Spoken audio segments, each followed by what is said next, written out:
Hey guys, this is Shankar welcoming you on my YouTube channel Study with the Master. Here I am with one liner of child development which is especially made for TET, CTET and Super TET examination.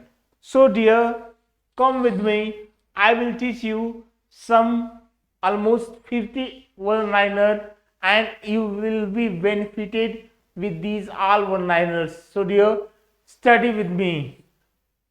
The first question is, शरीर में सबसे लंबी हड्डी का नाम क्या है? शरीर में सबसे लंबी हड्डी का नाम फीमर, जो कि जांग में होती है, ये आपको पता है। शरीर में सबसे छोटी हड्डी का नाम है, ये भी आपको पता है कि स्टेपीज होती है, जो कि कान में होती है। शरीर में सबसे मजबूत हड्डी का नाम क्या है? मंडिबल, मंडिबल है, जो कि जबड़े में होती है। जन्म के समय नवजात शिशु की त्वचा का रंग कैसा होता है? हल्का गुलाबी, जो 15 दिन के बाद त्वचा अस्थायी रंग को प्राप्त कर लेती है। नवजात शिशु कितने घंटे सोता है? नवजात शिशु 18 से 20 घंटे सोता है, किंतु 2 घंटे में जाकर वो अपने मांसपेशियों को घुमाता है। बालक का विकास 6 वर्ष तक लगभग कितने प्रतिशत हो जाता है? बालक का विकास लगभग 90% 6 वर्षों तक हो जाता है। बालक का विकास 10 वर्ष तक लगभग कितने प्रतिशत हो जाता है? बालक का विकास 10 वर्ष तक लगभग 95% हो जाता है। बाल्य अवस्था में बालक की हड्डियां कितनी होती हैं? बाल्य अवस्था में बालक की हड्डियां 206 होती हैं। But this is incorrect here, this is incorrect, 206 होती हैं।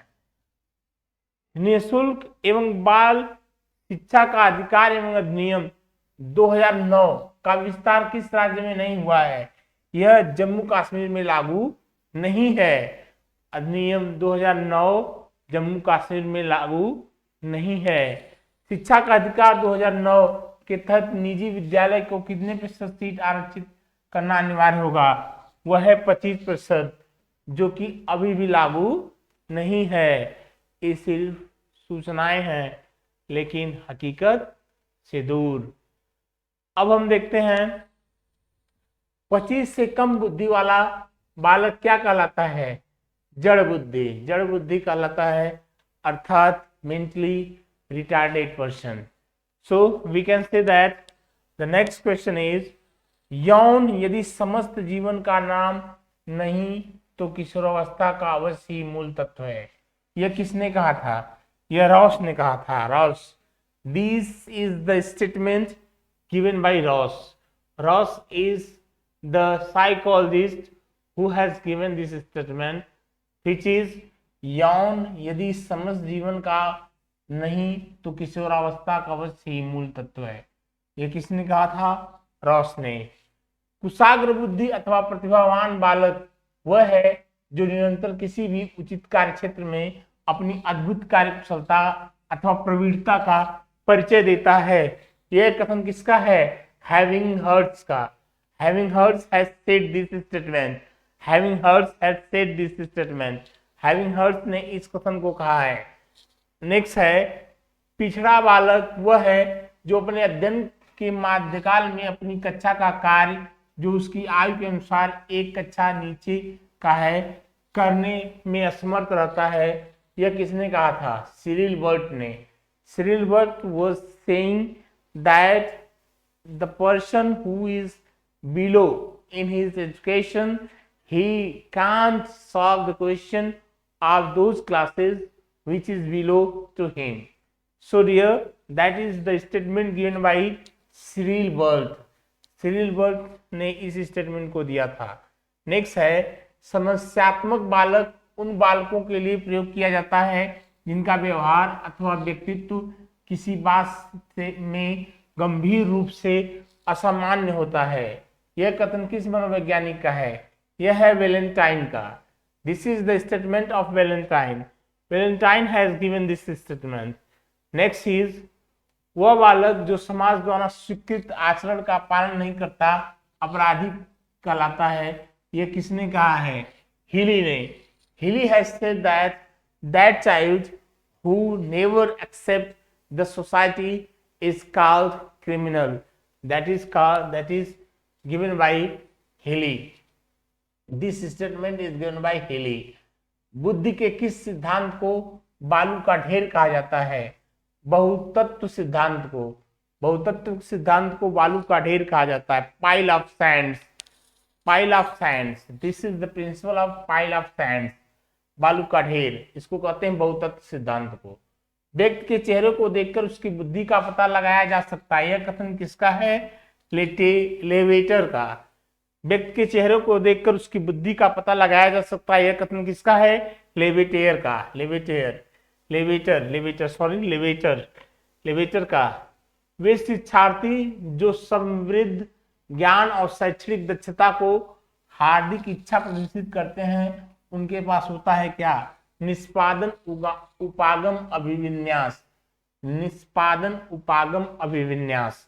प्रतिभाशाली बालक वह है जो अपने उत्पादन की मात्रा, दर तथा गुणवत्ता में विशिष्ट होता है, यह कथन दिया गया है किसके द्वारा? टर्मन एवं ओडन द्वारा। टर्मन एवं ओडन द्वारा। 12 वर्ष तक के बालक के मस्तिष्क का भार कितना होता है? 12 वर्ष के बालक का मस्तिष्क का भार 1260 ग्राम, जबकि एक स्वस्थ मनुष्य के मस्तिष्क का भार 1400 ग्राम या 1400 सीसी। मस्तिष्क के भार को सीसी में नापते हैं, आप जानते हैं। सो डियर, नेक्स्ट इज, मनुष्य के शरीर में कितनी हड्डियां होती हैं? 206 हड्डियां होती हैं, जबकि बालक के समय बालक में 270 हड्डियां होती हैं, एवं बाल्य अवस्था में बालक की हड्डियां 350 होती हैं। Yeah, this is the wrong statement given by me. So sorry for that. I was wrong because I was talking. मैं गलत बोल दिया था।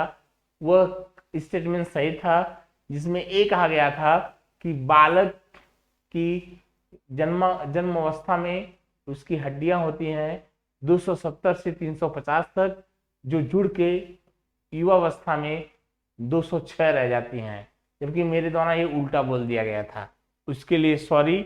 अब हम देखते हैं अगला, बालक के विकास की दशा कैसी होती है? बालक के विकास की दशा होती है सिर से पैर की ओर, सिर से पैर की ओर होती है। इसे केंद्रा से बाहर की ओर कहते हैं और सामान्य विशिष्ट की ओर भी कहते हैं, सामान्य से विशिष्टता की ओर भी कहते हैं। बालक के विकास की दशा कैसी होती है? सिर से पैर की ओर, या सामान्य से विशिष्ट की ओर, या केंद्र से बाहर की ओर। विश्लेषणात्मक मनोविज्ञान के जनक कौन है? Sigmund Freud. Sigmund Freud is the father of विश्लेषणात्मक मनोविज्ञान। सो नेक्स्ट इज, तूफान की अवस्था किसे कहा जाता है? किशोरावस्था को तूफान की अवस्था कहा जाता है, क्योंकि इस अवस्था में अपने माता पिता से विरोध की प्रवृत्ति बालक में होती है। किशोर अवस्था को तूफान अवस्था किसने कहा था? स्टेनले हॉल ने। Stanley hall was a psychologist who has given that Stanley Hall was the psychologist who has given the statement that the adolescent is the stage of storm. Adolescent, किशोरावस्था is the stage of storm. अवस्था है किसकी? तूफान की। नैतिक विकास का सिद्धांत किसने दिया था? कोहलबर्ग। कोहलबर्ग ने नैतिक विकास का सिद्धांत दिया था। कोहलबर्ग ने नैतिक विकास का सिद्धांत दिया था। नैतिक विकास का सिद्धांत किसने दिया था? कोहलबर्ग ने। मूल प्रवृत्ति का सिद्धांत किसने दिया था? मूल प्रवृत्ति का सिद्धांत किसने दिया था? मैकडूनल ने मूल प्रवृत्ति का सिद्धांत दिया था, जिसमें 14 मूल प्रवृत्तियां बताई गई हैं। मूल प्रवृत्ति का सिद्धांत किसने दिया था? मैकडूनल ने मूल प्रवृत्ति के सिद्धांत को दिया था, जिसमें 14 मूल प्रवृत्तियां बताई गई हैं। Main tendency. संवेग क्या है? संवेग क्या है? मन की उत्तेजित दशा को संवेग कहते हैं, जैसे क्रोध और खुशी। मन की उत्तेजित दशा को संवेग कहते हैं, जैसे क्रोध और खुशी। व्यक्तित्व का स्व सिद्धांत किसने दिया था? कार्ल रोजर ने व्यक्तित्व का स्व सिद्धांत दिया था। कार्ल रोजर ने व्यक्तित्व का स्व सिद्धांत दिया था। अब हम आगे देखते हैं, वह स्तर जिसमें बच्चा किसी वस्तु एवं घटना के बारे में तार्किक रूप से सोचना शुरू करता है उसे कौन सी अवस्था कहा जाता है? वह स्तर है मूर्त क्रियात्मक अवस्था। मूर्त क्रियात्मक अवस्था, मूर्त अमूर्त, टेंजिबल इंटेंजिबल। तो टेंजिबल, मूर्त मतलब टेंजिबल, क्रियात्मक अवस्था को कहते हैं जब बालक तार्किक रूप से सोचना शुरू करता है। सृजनात्मकता मुख्य रूप से किससे संबंधित है? सृजनात्मकता मुख्य रूप से अपसारी चिंतन से संबंधित है। अपसारी चिंतन संबंधित है। चिंतन अनिवार्य रूप से क्या है? चिंतन अनिवार्य रूप से संज्ञानात्मक गतिविधि है। चिंतन अनिवार्य रूप से संज्ञानात्मक गतिविधि है। किसी बालक में चिंतन की योग्यता उसके सफल जीवन का मूल आधार है। यह किसका कथन है? क्रो और क्रो का। किसी बालक में चिंतन की योग्यता उसके सफल जीवन का मूल आधार है, यह कथन किसका है? क्रो और क्रो का। चिंतन की दृष्टि से किसी बच्चे में सर्वश्रेष्ठ चिंतन है तो उसे क्या कहेंगे? तार्किक चिंतन। उसे तार्किक चिंतन कहेंगे। पियाजे के अनुसार किसी बालक में तार्किकता का अभाव किस आयु तक होता है? 7 वर्ष तक। 7 वर्ष तक बालक तार्किक रूप से हो सकता है कमजोर, लेकिन उसके बाद उसमें वृद्धि होती है। अब हम देखते हैं किसी बच्चे के चिंतन में आयु के बढ़ने के साथ साथ किसकी प्रधानता बढ़ती है? वह है तर्क की, अर्थात तर्क शक्ति बच्चे में बढ़ती है उम्र बढ़ने के साथ साथ। अब हम देखते हैं जन्म के बाद किसी बालक में चिंतन का विकास कब प्रारंभ होता है? जन्म के 2 वर्ष की आयु के बाद बालक में चिंतन का विकास प्रारंभ होता है। किसी छात्र का बौद्धिक विकास, शारीरिक विकास तथा संवेगात्मक विकास, उसकी विकास की प्रक्रिया का कौन सा कारक है? आंतरिक कारक है। किसी छात्र का बौद्धिक विकास, शारीरिक विकास तथा संवेगात्मक विकास, उसकी विकास की प्रक्रिया का कौन सा कारक है? कह सकते हैं आंतरिक कारक है। माता पिता से संतानों को प्राप्त होने वाले गुणों को क्या कहते हैं? वंशानुक्रम। Very simple, that is heredity. वह माता पिता संतानों को प्राप्त होने वाले गुणों को हेरिडिटी अर्थात वंशानुक्रम कहते हैं। अधिगम की प्रक्रिया पूर्ण कब होती है? जब व्यवहार में अस्थायी परिवर्तन हो जाए तब हम कह सकते हैं कि अधिगम की प्रक्रिया पूर्ण हुई। जब व्यवहार में अस्थायी परिवर्तन हो जाए तब हम कह सकते हैं कि अधिगम की प्रक्रिया पूर्ण हुई। अब हम आगे देखते हैं मनोविज्ञान का जनक किसे कहा जाता है? सिगमंड फ्रायड को मनोविज्ञान का जनक कहा जाता है। Sigmund Freud is called the father of psychology. मनोविज्ञान का जनक कहा जाता है। अंधों की लिपि के जनक किसे कहा जाता है? Louis Braille. लुई ब्रेल को अंधों की लिपि के जनक के रूप में जाना जाता है। अंधों के लिए लुई ब्रेल ने कौन सी लिपि का प्रतिपादन किया? वह थी ब्रेल लिपि। ब्रेल। नर्सरी पद्धति के जनक किसे कहा जाता है? मारिया मॉन्टेसरी को। नर्सरी पद्धति के जनक किसे कहा जाता है? मारिया मॉन्टेसरी को। LKG व UKG पद्धति के जनक किसे कहा जाता है? फ्रोबेल को।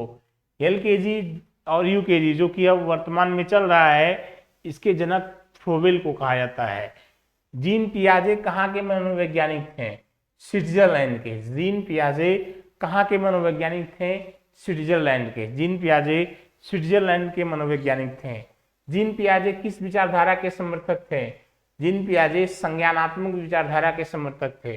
जीन पियाजे किस विचारधारा के समर्थक थे? संज्ञानात्मक विचारधारा के समर्थक थे। स्कीमा सिद्धांत का जनक किसे माना गया है? स्कीमा सिद्धांत का जनक जीन पियाजे को माना गया है। जीन पियाजे ने अपना प्रयोग किस पर किया था? 2 पुत्रियों एवं पुत्र पर किया था। जीन पियाजे ने अपना प्रयोग 2 पुत्रियों, 2 daughters and 1 son. So in this way we have studied 50 well-liners and we have got information, and we have to utilize these all information in our next examination. So with these words, today I am going to end my video, and thank you very much, and like, share and subscribe. Please do comment. Thank you.